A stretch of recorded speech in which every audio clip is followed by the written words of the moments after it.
નમસ્કાર દર્શક મિત્રો, હું યોગેશ પટેલ લાઈવ ભરૂચ ન્યૂઝ ચેનલમાં આપનું સ્વાગત કરું છું. નિહાળી આજના મહત્વના સમાચાર.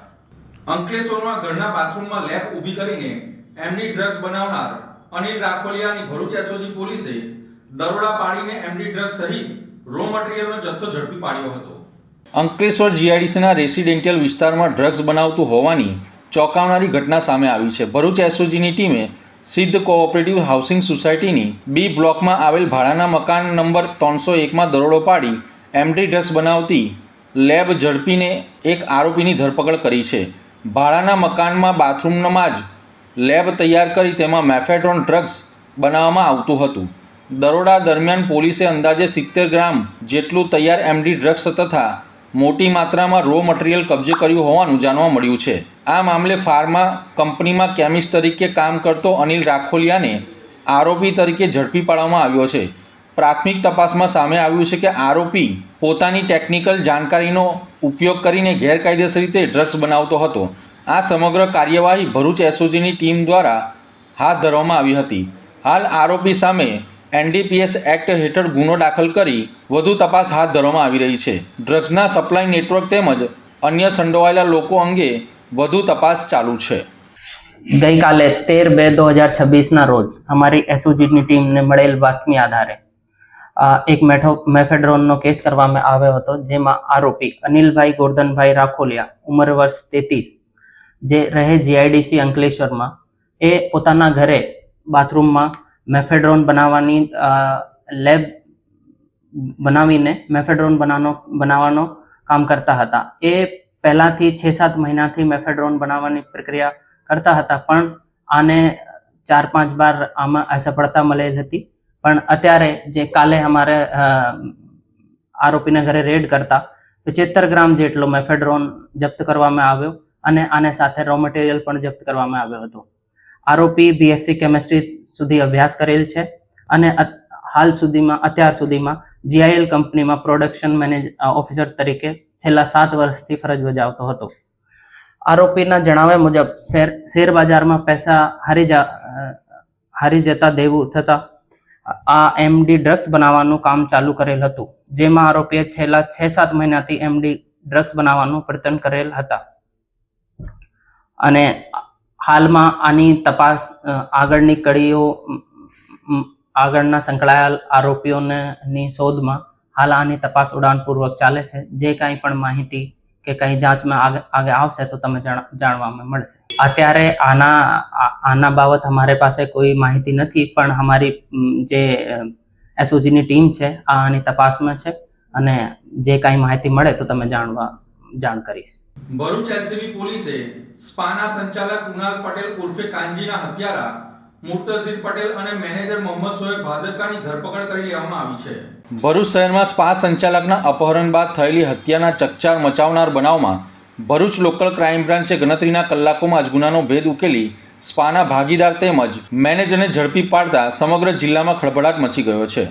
માહિતી મુજબ 10 ફેબ્રુઆરીના રોજ જાડેશ્વર રોડ પર આવેલી સ્વાસડી પ્રોફેશનલ સ્પાના સંચાલક ભેદી સંજોગોમાં ગુમ થયા હતા. બીજા દિવસે તેમની લાશ વાગરા તાલુકાના રહાડ ગામની વચનાથ ગામ તરફ જતા રોડ ઉપરથી મળી આવી હતી.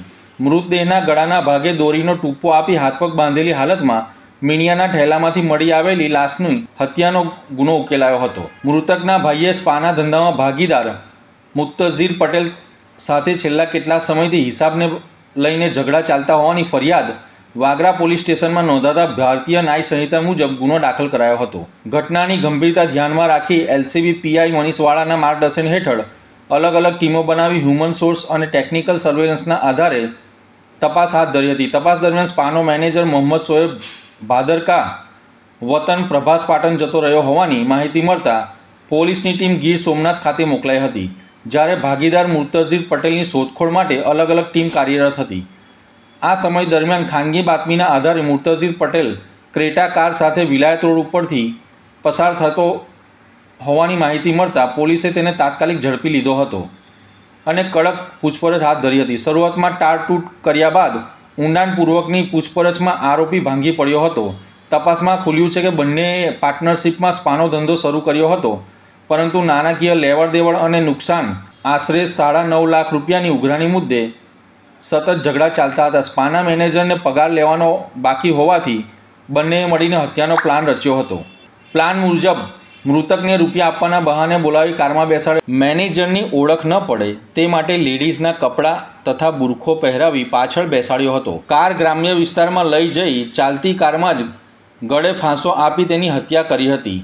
બાદમાં લાશને મીણિયાના ઠેલામાં મૂકી રહાળ વચનાથ રોડના નાળા પાસે ફેંકી દીધી હતી. બીજી તરફ મેનેજર મોહમ્મદ સોએબ ભાદરકાએ પણ પોલીસ ટીમે વતન ગામેથી ઝડપી પાડી પૂછપરછ કરતા તેને પણ ગુનાની કબૂલાત કરી હતી. બંને આરોપીઓ વિરુદ્ધ ભારતીય નાગરિક ન્યાય સંહિતાની લાગુ પડતી કલમો હેઠળ કાયદેસરની કાર્યવાહી કરી વાગરા પોલીસ સ્ટેશનને સોંપવામાં આવ્યા હતા. આ રીતે ભરૂચ ક્રાઇમ બ્રાન્ચે ઝડપી અને સુનિયોજિત તપાસથી ચકચારભર્યા હત્યા કેસનો ભેદ ઉકેલી નોંધપાત્ર સફળતા મેળવી છે. 2026ના રોજ ભરૂચ શહેરમાં જાડેશ્વર રોડ ઉપર આવેલ શ્વાસ ડી પ્રોફેશનલ સ્પા સંચાલકના જે છે એમને વિધિ સંજોગોમાં ગુમ થયેલ હતા. ત્યારબાદ તેઓની લાશ વાગરા પોલીસ સ્ટેશન વિસ્તારમાં રાહાડથી વચનાથ ગામ જવાના રોડ ઉપર નાળાની નીચેથી ગળે ટૂંપો દધેલી હાલતમાં, હાથ પગ બાંધેલી હાલતમાં મીણિયાના થેલામાંથી મળી આવેલી હતી. આ બાબતે જે સ્પા સંચાલક છે એમના ભાઈએ એમના સ્પા સંચાલકના જે ભાગીદાર શ્રી મુમતાઝ પટેલ કે જેમને અગાઉ એમને 3-4 મહિનાથી એમની બંને વચ્ચે ઝઘડો ચાલતો હતો તે અનુસંધાને તેમના વિરુદ્ધ ભારતીય ન્યાય સંહિતા 2023ની સંલગ્ન કલમો મુજબ ફરિયાદ આપેલી હતી. આ ગુનાની ગંભીરતા સમજી અને ઉચ્ચ અધિકારીશ્રીઓએ આ ગુનામાં સંડોવાયેલ તહોમતદારોને તાત્કાલિક અટક કરવા સૂચના આપેલી હતી. જે અનુસંધાને ભરૂચ જિલ્લા લોકલ ક્રાઇમ બ્રાન્ચના પોલીસ ઇન્સ્પેક્ટરશ્રી તથા લોકલ ક્રાઇમ બ્રાન્ચની અલગ અલગ ટીમો બનાવી આ ગુનાની તપાસ કરી રહેલ હતા.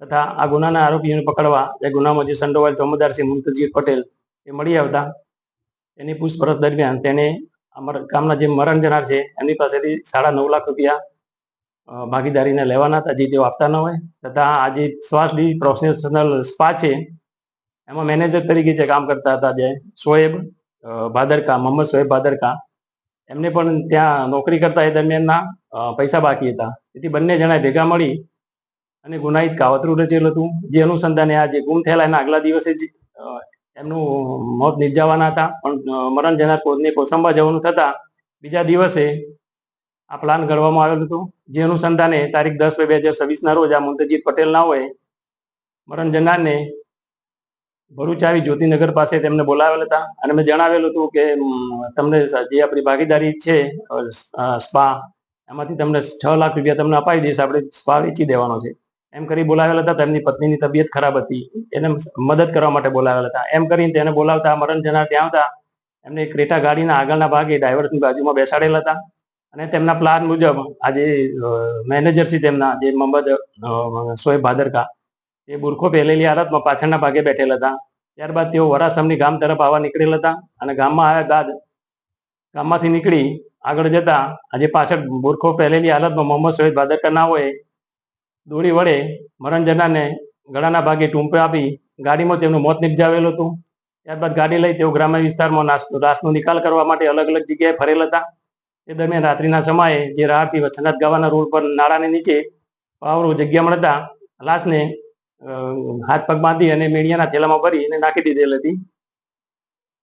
આમાં ગુનામાં જે બંને જે સંડોવાયેલ તહોમતદાર છે અને ભરૂચ લોકલ ક્રાઇમ બ્રાન્ચે પકડી લીધેલ છે અને આ ગુનાના કામમાં બંને તહોમતદારોને અટક કરવામાં આવેલ છે અને હાલમાં એને ગુનામાં જે વપરાયેલ મુદ્દામાલ છે તે પણ અમુક રિકવર કરવામાં આવેલ છે અને તેમની રિમાન્ડ મેળવવાની કાર્યવાહી હાલમાં ચાલુ છે અને આ ગુનાની તપાસ વાગરા પોલીસ સ્ટેશનના પોલીસ ઇન્સ્પેક્ટર એચ.બી. ગોયલ નાઓ ચલાવી રહેલ છે.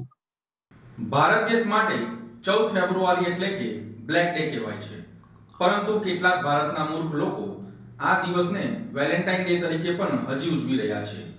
જુઓ આ બ્લેક ડે ઉપર વિશેષ અહેવાલ. 14 ફેબ્રુઆરી 2019ના રોજ બપોરના આશરે 3:15 વાગ્યે જમ્મુ નેશનલ હાઈવે પર અવંતીપોરા પાસે CRPFના 2500 જવાનોનો કાફલો 78 બસોમાં સવાર થઈને પુલવામા જઈ રહ્યો હતો. આ દરમિયાન વિસ્ફોટકો ભરેલી એક કાર CRPFના કાફલાની એક બસને જોરદાર ટક્કર મારી હતી. કાર અને બસની ટક્કર થતાની સાથે જ કારમાં રહેલા વિસ્ફોટક પદાર્થોનો ભયાનક વિસ્ફોટ થતાં CRPFના 40 બહાદુર જવાનોના આ હુમલામાં શહીદ થયા હતા. જ્યારે આ ઘટનાની જાણ દેશને થઈ ગઈ હોવા છતાં પણ કેટલાક મૂર્ખ લોકો વેલેન્ટાઇન ડેની ઉજવણી કરી રહ્યા હતા. આ હુમલા પાછળ પાકિસ્તાન સ્થિત આતંકવાદી સંગઠન જૈશે મોહમ્મદે જવાબદારી સ્વીકારી હતી. આ ઘટનાને આપણે પુલવામા એટેકથી ઓળખીએ છીએ. 14 ફેબ્રુઆરી 2019થી ભારત દેશના લોકો આ દિવસને ક્યારેય નહીં ભૂલે અને વીર શહીદોની યાદમાં બ્લેક ડે તરીકે તેને માનવામાં આવે છે. ભારત દેશના 40 જવાનોની સાથે સાથે તેમના પરિવાર પર આ દિવસ આફત સમાન બનીને આવ્યો હતો. આપણે દેશ માટે શહીદ થયેલા પુલવામા એટેકના 40 જવાનોની શહીદીને ન ભૂલીએ તેના માટે ભારત દેશના લોકો શ્રદ્ધાંજલિ માટેનો નવો સંકલ્પ લીધો છે, જેને વીર જવાન અમર રહો તરીકે બોલવામાં આવે છે. પાનોલી જીઆઈડીસીમાં ફરી એકવાર ખાનગી કંપની દ્વારા કેમિકલયુક્ત પાણી છોડીને પ્રદૂષણ ફેલાવવાનો મામલો સામે આવ્યો છે. પાનોલી જીઆઈડીસીમાં ફરી એકવાર ખાનગી કંપની દ્વારા કેમિકલયુક્ત પાણી છોડીને પ્રદૂષણ ફેલાવવાનો મામલો સામે આવ્યો છે. પાનોલી જીઆઈડીસીમાં અવારનવાર પ્રદૂષણને લઈને ચર્ચામાં રહી છે. ત્યારે આજે ફરી એકવાર પાનોલી જીઆઈડીસીની એક ખાનગી કંપની દ્વારા કેમિકલયુક્ત પાણી કંપનીના પાછળના ભાગે છોડી દીધું હતું અને આ પાણી છોડી દેતા જમીનને ભારે નુકસાન પહોંચ્યું છે અને આવા કૃત્યોથી જમીનના ભૂગર્ભજળને પણ ભારે નુકસાન પહોંચે છે. જીપીસીબીની કામગીરી ઉપર અનેકો સવાલો ઊભા થઈ રહ્યા છે અને પ્રદૂષણ ફેલાવતી કંપનીઓમાં જાણે જીપીસીબીના વિભાગનો કોઈ ડર જ રહ્યો નથી અને ખુલ્લેઆમ પ્રદૂષિત કેમિકલયુક્ત પાણી જાહેરમાં છોડી રહ્યા છે. જીપીસીબી દ્વારા આવી કંપનીઓ પર કડક કાર્યવાહી કરે તે જરૂર બન્યું છે. વિશ્વસનીય સૂત્રો પાસેથી મળતી માહિતી મુજબ આ કંપનીને 1 વર્ષ અગાઉ જીપીસીબી દ્વારા ક્લોઝર નોટિસ પણ આપવામાં આવી હતી. તેમ છતાં પણ આ કંપની દ્વારા કેમિકલયુક્ત લાલ રંગનું પાણી જાહેરમાં છોડી દઈને જમીન અને ભૂગર્ભજળને નુકસાન પહોંચાડવાનું કામ કરી રહી છે. આ અહેવાલ બાદ જીપીસીબી દ્વારા શું કાર્યવાહી કરવામાં આવે તે જોવું રહ્યું. ભરૂચના પાંજરાપોળ ખાતે આજ રોજ માતૃ પિતૃ પૂજન દિવસની ઉજવણી કરવામાં આવી હતી. ભરૂચ પાંજરાપોળ ખાતે 14 ફેબ્રુઆરીના રોજ માતૃ પિતૃ દિવસ ભરૂચ પાંજરાપોળ ખાતે 14 ફેબ્રુઆરીના રોજ માતૃ પિતૃ પૂજન દિવસની વિશેષ ઉજવણી કરવામાં આવી છે. વેલેન્ટાઇન ડેના દિવસે પશ્ચિમી સંસ્કૃતિના બદલે ભારતીય સંસ્કૃતિના સંવર્ધન રૂપે માતા પિતાનું પૂજન કરીને આ દિવસને આદર અને પ્રેમ સાથે ઉજવવામાં આવ્યો. આ કાર્યક્રમમાં બાળકોએ પોતાના માતા પિતાનું પૂજન કરી આરતી કરી અને આશીર્વાદ લીધા હતા. ભારતીય મૂલ્યો, સંસ્કાર અને માતા પિતા પ્રત્યેના આદર ભાવને વધુ મજબૂત બનાવવાના હેતુથી આ ઉજવણીનો મુખ્ય સંદેશ રહ્યો છે. પશ્ચિમી સંસ્કૃતિમાં વધતા જતા પ્રભાવ વચ્ચે આવી પહેલ દ્વારા ભારતીય સંસ્કૃતિનું સંરક્ષણ અને સંવર્ધન કરવામાં આવ્યું હતું. ભરૂચ પાંજરાપોળ ખાતે યોજાયેલી આ ઉજવણી દ્વારા યુવા પેઢીને માતા પિતાના આશીર્વાદનું મહત્ત્વ સમજાવવામાં આવ્યું હતું અને સમાજમાં સંસ્કારસભર મૂલ્યો પ્રત્યે જાગૃતિ ફેલાવવાનો પ્રયાસ કરવામાં આવ્યો હતો. તારીખ 14મી ફેબ્રુઆરી એટલે માતૃપિતૃ પૂજન દિવસ કે વિશ્વની અંદર કોઈ પણ પ્રકારના જે બાળકો હોય એના માટે માતા પિતા એ ભગવાન કરતાં પણ વધુ પૂજનીય હોય છે. અને વર્ષમાં એક દિવસ એવું હોય કે ભાઈ જે દિવસે આપણા માતા અથવા પિતાને અથવા બંનેને સાથે આપણે એમની પૂજા કરીએ અને એમનું જે આપણા પ્રત્યેનું ઋણ છે તો એ ઋણ એમનું નોંધણી થાય અને એને પણ એમ લાગે કે ભાઈ મારા બાળકો અથવા મારા ફરજંદો મને હજુ યાદ કરે છે.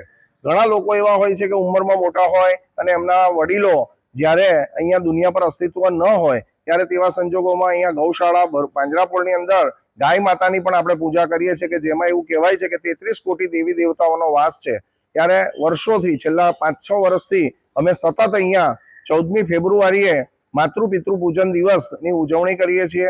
નાના ભૂલકાઓ અને જે સ્કૂલમાં ભણતા વિદ્યાર્થીઓ જે હોય છે અથવા ટ્યુશન ક્લાસમાં જતા હોય છે એ લોકોને પણ અમે આમંત્રિત કરીએ છીએ અને એ લોકો એમના પેરેન્ટ્સ એટલે કે મા બાપને અહીંયા આગળ પૂજા કરે છે. પૂજાપાની સામાન તથા અહીંયા જે અમારા ગૌ પૂજારી છે તે એમની વિધિસર શાસ્ત્રીય રીતે એમની પૂજા મા બાપની કરાવે છે, પગ ધુએ છે, ચાંદલા કરે છે અને એક પ્રકારનો માતા પિતા પ્રત્યેનો પોતાનું જે ઋણ છે કે જે આજે દુનિયામાં અમને જન્મ આપ્યો, અમને પાળી પોષીને મોટા કર્યા, અમને એજ્યુકેટ કર્યા અને અમે સમાજમાં એક સારા નાગરિક તરીકે પ્રસ્થાપિત થઈએ અને આખી જિંદગી મા બાપનું નામ રોશન કરીએ. તો તે માટે એક વર્ષમાં એક દિવસ એવો હોવો જોઈએ. આમ તો 24 કલાક ને 365 દિવસ મા બાપનો માનીએ એટલો આભાર ઓછો છે, પરંતુ તેમ છતાં પણ એક પ્રતિકાત્મક રૂપે જો આ 14મી ફેબ્રુઆરી આપણે માતા પિતાની પૂજા કરીએ અને બાળકો કરે તો આખા સમાજમાં એનો એક સુંદર મેસેજ જાય અને આવનાર દિવસોની અંદર સમગ્ર સમાજમાં દરેક પોતાના મા બાપ પણ પોતાના ઘરે બાળકો પણ પોતાના મા બાપ જ્યાં પણ હોય ત્યાં ભલે ગમે એટલી મોટી ઉંમરના થાય મા બાપથી કોઈ મોટું નથી, ત્યારે તેવા સંજોગોની અંદર એની સેવા પૂજા કરવાથી એમનો આ આભાર માનવાથી આજના દિવસની ઉજવણી સાર્થક લેખાશે. તમામને અમે વિનંતી કરીએ છીએ કે મોટી સંખ્યામાં અહીંયા જોડાય. ભરૂચ શહેરની મહત્વની ઓળખ સમા પાંચબત્તી સર્કલનું નવીનીકરણ કરી ભવ્ય લોકાર્પણ કરવામાં આવ્યું હતું. ભરૂચ શહેરની ઓળખ ગણાતા પાંચબત્તી સર્કલનું પીપી સવાની યુનિવર્સિટીના સહયોગથી ભવ્ય રીતે લોકાર્પણ કરવામાં આવ્યું હતું. અંદાજે 32 લાખ રૂપિયાથી વધુના ખર્ચે તૈયાર કરાયેલ આ સર્કલનું લોકાર્પણ ઈશ્વરસિંહ પટેલના હસ્તે કરવામાં આવ્યું હતું. શહેરની આગવી ઓળખ સમા આ સર્કલને 5 ફાનસથી વિશિષ્ટ રચનાથી તૈયાર કરવામાં આવેલ છે. સાથે સાથે વિવિધ પ્રેરણાદાયક સ્લોગનો અને ભરૂચ શહેરની ટૂંકી માહિતી દર્શાવતી તકતીઓ મૂકવામાં આવી છે, જેથી નાગરિકો તથા પ્રવાસીઓને શહેરના ઇતિહાસ અને મહત્વની માહિતગાર કરી શકાય. ઇતિહાસની વાત કરીએ તો અંગ્રેજોના સમયમાં વેપાર ક્ષેત્રે આગવી ઓળખ ધરાવતા ભરૂચ શહેરના મધ્યમાં વર્ષોથી પહેલાં લાઇટની સગવડ ન હોવાથી અહીં 5 ફાનસ લગાવવામાં આવ્યા હતા. તે સમયથી જ આ સ્થળ પાંચબત્તી તરીકે ઓળખાયું અને સમય જતાં તેનું નામ પાંચબત્તી તરીકે પ્રસિદ્ધ થયું હતું. ભરૂચ નગરપાલિકાને પીપી સવાની ટ્રસ્ટ દ્વારા સર્કલનું નવીનીકરણ કરીને આધુનિક અને આકર્ષક સ્વરૂપ આપવામાં આવ્યું છે. સર્કલમાં ચંદ્રયાન વિદ્યાર્થીઓ માટે પ્રતિકરૂપ પેન્સિલ જેવી કલાત્મક આકૃતિઓ તથા વિવિધ તકતીઓ સ્થાપવામાં આવી છે. આ લોકાર્પણ પ્રસંગે શહેરના ધારાસભ્ય રમેશ મિસ્ત્રી, પાલિકાના પ્રમુખ વિભૂતિ યાદવ, ચીફ ઓફિસર હરેશ અગ્રવાલ, જિલ્લા પંચાયત સભ્ય ધર્મેશ મિસ્ત્રી, ભાજપ મહામંત્રી નીરલ પટેલ, પીપી સવાની યુનિવર્સિટીના વલ્લભ સવાની, પાલિકાના કારોબારી અધ્યક્ષ હેમેન્દ્ર પ્રજાપતિ સહિતના આગેવાનો અને અધિકારીઓ ઉપસ્થિત રહ્યા હતા. પાંચબત્તી વિસ્તારમાં પીપી સવાણી યુનિવર્સિટીના કરતા હતા રમેશભાઈ સવાણી અને એમની ટીમ દ્વારા અંદાજિત 32 લાખ રૂપિયાના ખર્ચે નવા સર્કલનું ઓપનિંગ કરવામાં આવ્યું છે. સ્પેસ રોકેટ સહિત ભરૂચની જે પાંચબત્તીની ઓળખ છે કે જ્યારે દેશ પરતંત્ર હતો, અંગ્રેજોના સમયે પાંચબત્તી વ્યવહારિક સેન્ટર હતું, એવા સમયે 5 ફાનસ લગાવવામાં આવ્યા હતા. આ ઓળખને પણ યથાવત રાખીને નવા સર્કલમાં અનેક પ્રકારના મેસેજીસ સાથે ભરૂચના મધ્યમાં આ સર્કલનું ઇનોગ્રેશન થયું છે. સવાણી ગ્રુપના પ્રતિનિધિઓની પણ ઉપસ્થિતિ છે. અત્રેથી ભરૂચ નગરપાલિકા દ્વારા અને ભરૂચ શહેરના નાગરિકો વતી પીપી સવાણી યુનિવર્સિટી ગ્રુપનો આભાર માનીએ છીએ. આ જ પ્રકારે શક્તિનાથ સર્કલનું નવું રિનોવેશન થઈ રહ્યું છે. સોનેરી મહેલ ખાતે પણ જે સરદાર વલ્લભભાઈ પટેલની પ્રતિમા સાથેનું સર્કલ છે એ પણ નવું બનાવવાનું આગામી સમયમાં આયોજન છે. વેજલપુર બંબાખાને પણ નવું સર્કલ બનાવવાનું આયોજન થઈ ચૂક્યું છે. આની સાથે સાથે દેશના મહાપુરુષો એમની પ્રતિમા લગાવવાનું પણ લગભગ તમામ સર્કલો ઉપર આયોજન થઈ ચૂક્યું છે. આજે આ સર્કલના લોકાર્પણથી ભરૂચની સુંદરતામાં વધારો થશે. આવનારા દિવસોમાં ભરૂચનો સ્ટેશન રોડ છે એ રાજ્યના મુખ્યમંત્રીએ આઇકોનિક રોડ તરીકે જાહેર કર્યો છે. એનું કામ પણ આગામી 15-20 દિવસમાં શરૂ થવા જઈ રહ્યો છે. સાથે સાથે ભરૂચની જે ઓળખ છે પંડિત ઓમકારનાથ ઠાકુર હોલ, એના માટે પણ રાજ્ય સરકારે 10 કરોડ રૂપિયા આપ્યા છે. એનું કામ પણ આગામી 15 દિવસમાં શરૂ કરવાનું આયોજન છે. ભૃગુ ઋષિ પરથી સંસ્કૃતમાં ભૃગુ કચ્છ કહેવાય છે અને આજે આ ભરૂચ અનેક યોદ્ધાઓ આ ભૂમિમાંથી પ્રાપ્ત થયા છે. પંડિત ઓમકારનાથજી, કનૈયાલાલ મુનશીજી જે સ્વતંત્ર ભારતના પ્રથમ શિક્ષણ મંત્રી તરીકે પણ રહ્યા છે અને એઓએ એ વખતે વૃક્ષારોપણ માટેની જહેમત કરીને તમામ વિસ્તારની અંદર વૃક્ષોનું વાવેતર થાય એ માટે પણ પ્રેરણા એમણે આપી હતી. આજે અહીંયા પાંચબત્તી જે અંગ્રેજોના સમયની અંદર લાઇટ નહોતી ત્યારે 5 ફણસ લગાડતા હતા અને એના પરથી પાંચબત્તી નામ આપવામાં આવ્યું હતું. આજે અહીંયા આ સર્કલને નવીનીકરણ કરવા માટે અમારા પીપી સવાણી યુનિવર્સિટીના કરતાર તેવા રમેશભાઈ સવાણી અને એમની ટીમે 32 લાખના ખર્ચે અહીંયા સરસ મજાનું જે ભરૂચની જૂની ઓળખ છે પાંચબત્તી એ રીતનું અહીંયા આજે સર્કલ બનાવીને આજે લોકો બધું ત્યારે આ ભરૂચની પ્રજામાં એક બ્યુટિફિકેશનના પર વધારો થઈ રહ્યો છે, ત્યારે આવી રીતે ભરૂચના પર અનેક સર્કલો જે નવીનીકરણ થઈ રહ્યા છે. આવનારા દિવસોમાં સચના સર્કલ પણ, બંબાખાના, સોનેરી મહેલ, આ બધા નવીનીકરણ થઈ રહ્યા, ત્યારે ભરૂચની શોભામાં અતિ વધારો થવાનો છે. અંકલેશ્વરના અવાદર ગામે વાછરડીનો શિકાર કરનાર દીપડો વન વિભાગના પાંજરે પુરાયો હતો. અંકલેશ્વરના અવાદર ગામમાં છેલ્લા કેટલાક દિવસોથી દહેશત મચાવનાર દીપડો અંતે વન વિભાગના ગોઠવાયેલા પાંજરામાં પુરાયો છે. દીપડો પકડાતા ગ્રામજનોમાં રાહતનો શ્વાસ જોવા મળ્યો હતો. 2 દિવસ પૂર્વે દીપડાએ ગામના એક ડેરી ફાર્મ પર હુમલો કરી 3 વાછરડીઓ પર આક્રમણ કર્યું હતું, જેમાં એક વાછરડીનો શિકાર થયો હતો, જ્યારે અન્ય 2 પશુઓ ઇજાગ્રસ્ત થતાં તેમને સારવાર માટે ખસેડવામાં આવ્યા હતા. ઘટનાના પગલે ગામમાં ભયનો માહોલ ફેલાયો હતો. ગ્રામજનોની રજૂઆત બાદ વન વિભાગની ટીમે સ્થળ પર પાંજરું ગોઠવી દેખરેખ વધારી હતી. સતત મોનિટરિંગ બાદ દીપડો પાંજરામાં પુરાયો હતો. દીપડો પકડાતા મોટી સંખ્યામાં ગ્રામજનો સ્થળ પર એકત્રિત થયા હતા. વન વિભાગ દ્વારા દીપડાની તબીબી તપાસ બાદ યોગ્ય સ્થળે ખસેડવાની કામગીરી હાથ ધરવામાં આવી હોવાનું જાણવા મળી રહ્યું છે.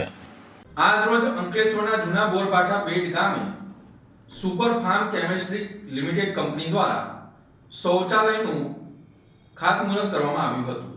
અંકલેશ્વર તાલુકાનું જૂના બોરભાઠા બેટ ગામ અંકલેશ્વર અને ભરૂચની મધ્યમાં આવેલું ગામ હોય અહીંથી રોજબરોજ યાત્રાળુઓ, પગપાળા સંઘો, નર્મદા પરિક્રમા વાસીઓનું રોજબરોજ આવન જવન થતું રહેતું હોય છે.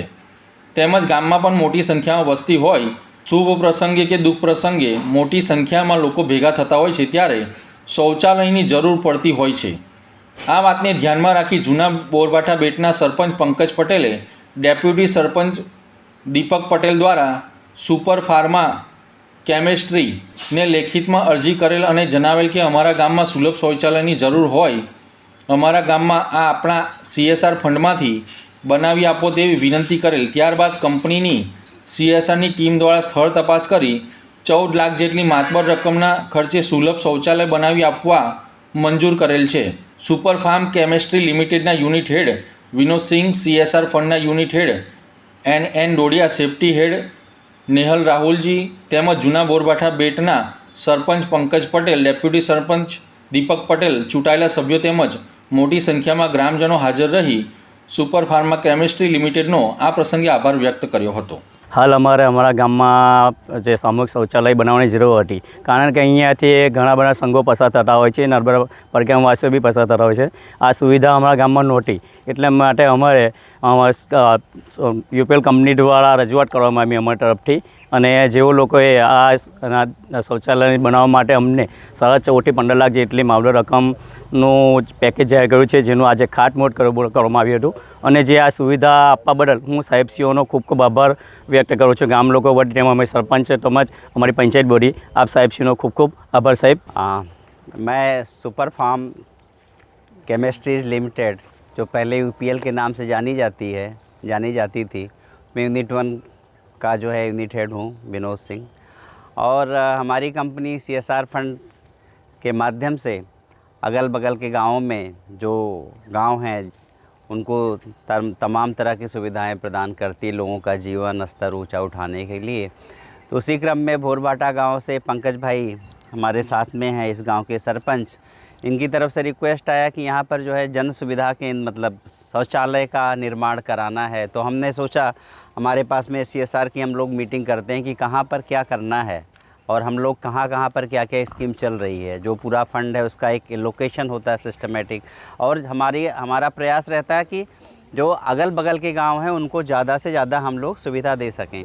तो हमें ऐसा आया कि जो है ऐसा कुछ आप कर दीजिए. तो हमने कहा नहीं, हम जो बनाएंगे वो एकदम बढ़िया फर्स्ट क्लास वाला बनाएंगे. 1 लाख 2 लाख में जो बनेगा उसकी क्या कैसे रहेगा आप लोग जानते हैं. हमने बोला 1 बनाओ, 2 बनाओ, जितना भी बनाओ.